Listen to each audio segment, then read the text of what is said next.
Var þetta alveg nauðgun? Ég þekkti hann alveg geðveikt lengi og hann myndi aldrei gera svona. Hún átti náttúrulega ekki að vera í þessu partíi. Ég sá hann þetta kvöld og hún var ógeðslega full. Hún ekki bara heiminum og sá eftir því. Hvað?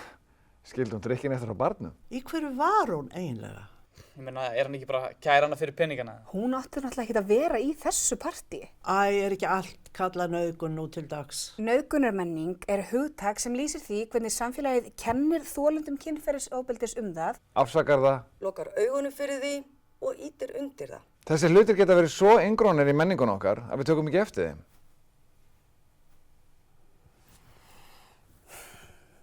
Mér var nauðgað þegar ég var 17 ára og skilaboðið sem ég fékk voru þau að ég hefði bara átt að passa mig á honum. Ofbeldi á ekki að vera eðlilegur hluti af samfélaginu. Upprætum nauðgunarmenningu. Tökum afstöðu. Mætum í druslugönguna.